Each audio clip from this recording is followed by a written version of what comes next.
Hello students, welcome to your channel easy science. Okay so student, आज हम class 5th का first chapter की exercise में कराने जा रही हूँ।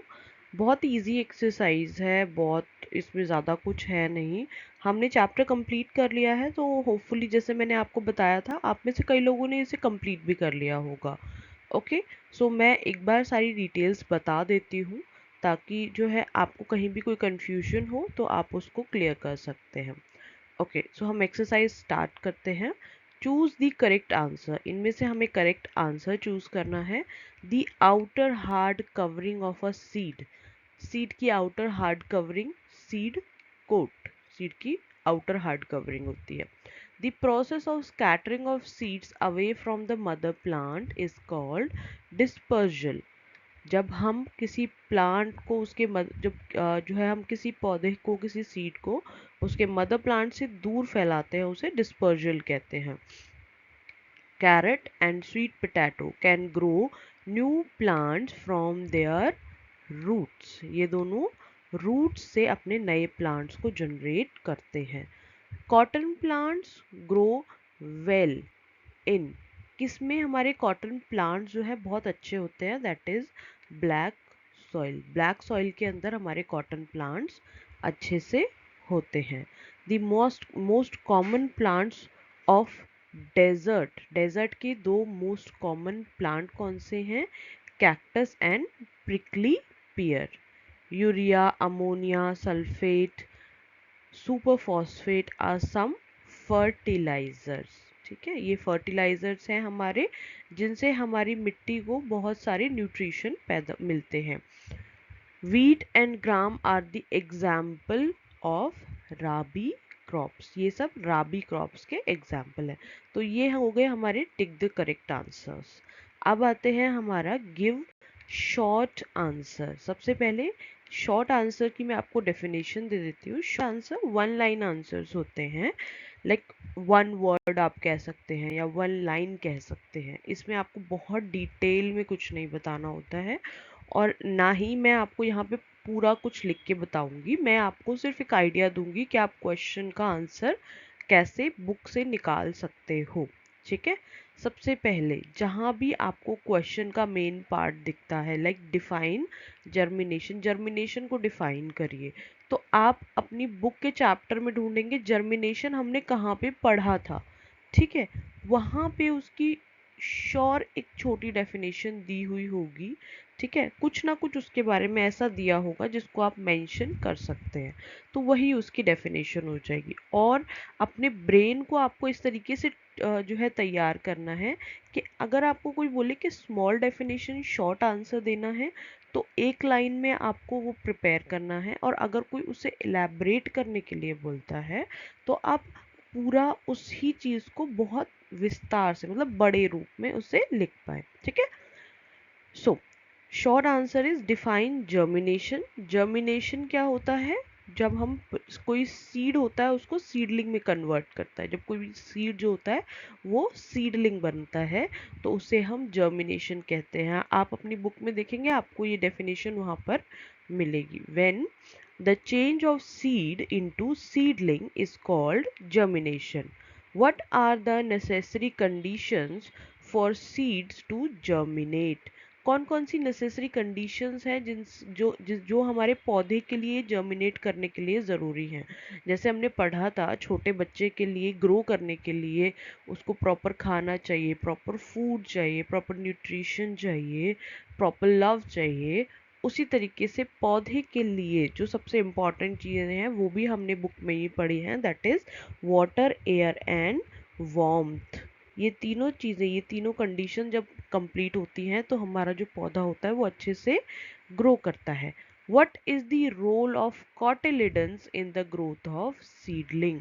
सीडलिंग की ग्रोथ में कॉटिलिडन क्या करता है? कॉटिलिडन हमने क्या पढ़ा था? कॉटिलिडन क्या होता है? कॉटिलिडन जब तक लीफ जनरेट नहीं होंगे तब तक पौधे को खाना देता है, तो उसकी ग्रोथ में वो उसे खाना प्रोवाइड करता है। तो हमें यही लिखना है, cotyledon provide food to the seed. जो कॉटिलिडन होता है वो फूड प्रोवाइड करता है सीड को। Simple. Make your answer very much simple. हमेशा अपना आंसर बहुत सिंपल रखिए ताकि सामने वाले को पढ़ते ही समझ में आए कि आप क्या कहना चाह रहे हैं। Okay, now fourth point is what is vegetative reproduction. Vegetative reproduction भी हमने पढ़ा था। वेजिटेटिव रिप्रोडक्शन क्या होता है, जब हम किसी चीज को सीड से, कोई भी जब प्लांट जो होता है वो सीड से नहीं उग रहा है, वो कि अब जो है, जो हमारा प्लांट है उसके किसी बॉडी पार्ट से उगता है ना। जब हमारा जो प्लांट है वो उसके किसी बॉडी पार्ट से उगेगा तो उसे वेजिटेटिव रिप्रोडक्शन कहेंगे। इसमें आप लिख सकते हैं growing plants from their body parts is called vegetative reproduction. How does soil affect the growth of a plant. Soil कैसे अफेक्ट करती है एक प्लांट की ग्रोथ को। देखिए, जैसे हवा, पानी, गर्मी, ये सब बहुत ज़रूरी होता है उसके, हमारे किसी भी पौधे के लिए, उसी तरीके से सॉइल भी बहुत इम्पॉर्टेंट होती है। तो इसमें आप स्पेसिफिकली मेंशन कर सकते हैं कि कोई भी सॉइल जो होती है उससे ही हमारे पौधे को प्लांट जो है न्यूट्रिशन मिलता है। Plant get nutrition from the soil. अगर अच्छी सॉइल नहीं होगी तो उसे न्यूट्रिशन नहीं मिलेगा। ओनली एंड ओके, इफ हम ऐसा करते हैं, लेट सपोज, इसका मैं आपको पूरा इंग्लिश में बता देती हूँ ताकि आपको लिखने में इजी रहेगा। Plants get nutrition from the soil only and if the soil is not good plant will not grow properly. ठीक है, तो इसीलिए जो है प्लांट की ग्रोथ में सॉइल एक इम्पॉर्टेंट रोल प्ले करती है। Now let's come to the next page. अब हमें आंसर द फॉलोइंग क्वेश्चंस करना है। ये आंसर द फॉलोइंग क्वेश्चंस जो है मैं आपको एक आइडिया दे दूंगी, इसमें आप क्या क्या कर सकते हैं। इसमें आप मैक्सिमम 3 to 4 लाइंस जो है वो मेंशन कर सकते हैं। ठीक है। Name different parts of a seed, support your answer with a diagram. अब इसमें आपको क्या करना है, अपनी कॉपी में जहाँ पर भी आप इसको डिफाइन करेंगे वहाँ पर आपको एक डायग्राम क्रिएट करना है जिसमें आप ये सारी चीज़ें दिखाएंगे। सीड के पार्ट कौन कौन से होते हैं। देखिए, हमने सीड के पार्ट पढ़े थे। सबसे पहले सीड का कोट होता है, फिर उसके अंदर कॉटिलिडन होता है, फिर उसके अंदर एम्ब्रियो होता है। ठीक है, ये सीड के पार्ट होते हैं। तो इन सभी को आप बताएंगे कि जो सीड कोट होता है, seed coat saves the seed from the outer damage, कोई भी डैमेज होने से उसे बचाता है। एम्ब्रियो एक छोटा अंदर लीफ होता है जिससे जो जो है हमारा नया पेड़, नया प्लांट जनरेट होता है। कॉटिलिडन वो हमारे सीड को खाना प्रोवाइड करता है, दैट इज कॉटिलिडन। इसको आपको डायग्राम में बताना है। आप बुक में देखेंगे आपको इसका डायग्राम मिल जाएगा। Explain the 3 main veg by which new plant can be grown. 3 main तरीके हमें बताने हैं जिनसे हमारे नए नए प्लांट उग सकते हैं। कौन कौन से तरीकों से, कौन कौन से डिस्पर्जल ऑफ वेज थे जिनसे हम जो है प्लांट उगाते हैं। फर्स्ट इज विंड, हवा से उड़कर हमारे सीड दूर चले जाते हैं। Second is water, third is man और animal, and fourth is explosion. उन्हीं चीज़ों को आपको डिफाइन करना है। इसमें 4 पॉइंट्स आप बना के लिखेंगे। विंड से कौन कौन से जो है डिस्पर्जल हो जाते हैं, उसके बाद वाटर से कौन कौन से डिस्पर्जल हो जाते हैं, मैन और एनिमल से कौन कौन से डिस्पर्जल कर सकते हैं। मैन और एनिमल से तो हर तरीके का डिस्पर्जल किया जा सकता है वैसे, और एक्सप्लोजन। ठीक है। Which factor affect the growth and development of plant, explain briefly. अब देखिए, इसमें फैक्टर्स पूछे हैं उसने कि कौन से हमारे जो फैक्टर्स हैं वो growth and development of plants को जो है अफेक्ट करते हैं। इसमें हमारा क्या आएगा, हमारी सॉइल हो गई, क्लाइमेट हो गया, सीजन हो गया, इन सबको आपको डिटेल में बताना है। सॉइल कैसे, जैसे अभी हमने फर्स्ट में किया है कि सॉइल कैसे ग्रोथ को जो है इफेक्ट करती है, क्लाइमेट कैसे जो है इफेक्ट करता है, सीजन्स कैसे इफेक्ट करते हैं, कौन कौन सी जो है, अगर आप राबी वाली फसल है वो खरीफ में उगा, मतलब जो है आप दूसरे मौसम में उगाएंगे तो ऑब्वियसली वो नहीं होगा। जो सर्दी की फसल है अगर उसे गर्मी में उगाएंगे तो नहीं हो पाएगी, गर्मी की फसल को सर्दी में उगाएंगे तो नहीं हो पाएगी। ये ही डिटेल आपको इसमें लिखनी है और ये सारी डिटेल आपकी बुक में दी हुई है। Give 5 tips for a better crop yield. जब हमें कोई अच्छी फसल उगानी हो तो उसके लिए हमें कोई 5 पॉइंट्स बताइए। ये 5 पॉइंट आपकी बुक में पीछे जो लास्ट पेज है उस पर ही दिए हुए हैं। Use healthy and better quality of seed for sowing. Prepare the land well before sowing. Add manures and fertilizers to the soil. Irrigate the plants properly. Remove weeds from the fields for the proper growth of plants. हमें 5 point बोले हैं, आप इसमें 6 भी लिख सकते हैं अगर आपको चाहिए तो। ठीक है। Give 2 examples of each. अब हमारा जो है डी पार्ट है कि इसमें से ये जो हमें डेफिनेशंस दी हुई हैं इनके एग्जाम्पल्स हमें इसे देने हैं। मोनोकॉट प्लांट कौन से होते हैं? जिनका एक कॉटिलिडन होता है। मेज और व्हीट ये दोनों कौन से हैं? Monocot plant. फिर आता है डाइकॉट जिसके 2 कॉटिलिडन होते हैं, वो हैं ग्राम और P. Seeds dispersal by wind से कौन कौन से सीड्स डिस्पर्जल होते हैं? कॉटन और मदार। Fourth is seeds dispersal by water से कौन कौन से सीड्स डिस्पर्जल होते हैं? That is lotus and coconut. Plant grown from stem cutting से कौन कौन से प्लांट ग्रो करते हैं? Rose and money plant.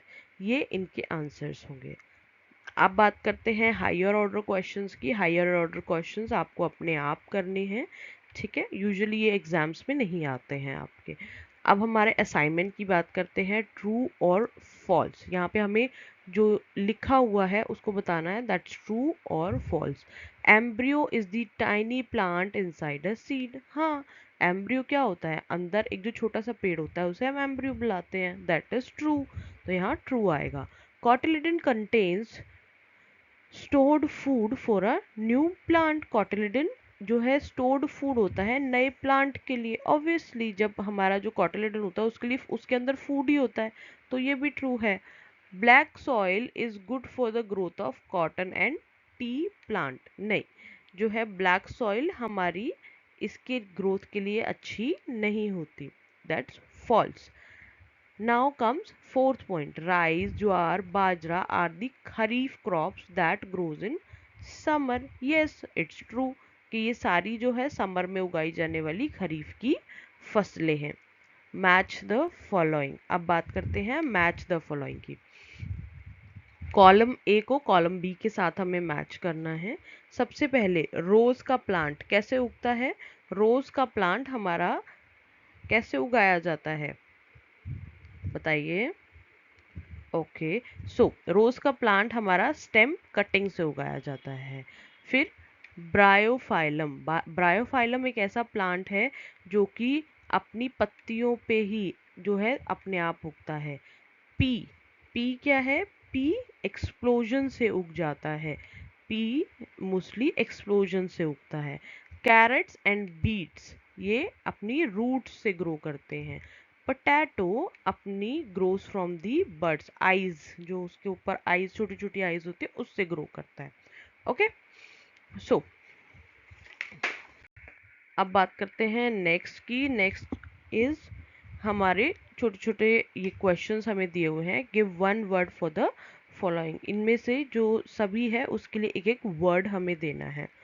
Baby plant inside the seed. Baby plant को हम क्या बुलाते हैं? Embryo. Chemicals that enhance the growth of plant. कौन से केमिकल्स होते हैं जिनको हम डालते हैं? Fertilisers. Plants that have 2 cotyledon, those are dicot plants. Crops that grows in winter season. Winter season में हमारी कौन सी क्रॉप्स ग्रो करती हैं? हमने अभी पढ़ी थी थोड़े समय पहले ही। विंटर सीजन में हमारी राबी की क्रॉप्स ग्रो करती हैं। ओके, सो अब ये हमारा जो है क्वेश्चन आंसर्स इसके कंप्लीट हो गए हैं। अगर आपकी कोई बुक है जिसके क्वेश्चंस में आपको प्रॉब्लम आ रही है या आप चाहते हैं कि मैं आपकी बुक को एक्सप्लेन करूं तो आप उसका पीडीएफ बनाइए और ये जो मैंने नंबर आपको दिया हुआ है इस नंबर पर सेंड कर दीजिए, ठीक है। और अगर आप चाहते हैं कोडिंग की क्लासेस लेना, ठीक है, या फिर कंप्यूटर की क्लासेस आप लेना चाहते हैं तो उसके लिए भी आप इस नंबर पे व्हाट्सएप कर सकते हैं। आपको यहाँ पर मेरी टीम से पूरी इन्फॉर्मेशन मिल जाएगी। ओके, और सारी डिटेल्स आपको मिल जाएंगी, बट व्हाट्सएप करना है। Okay, thank you, bye.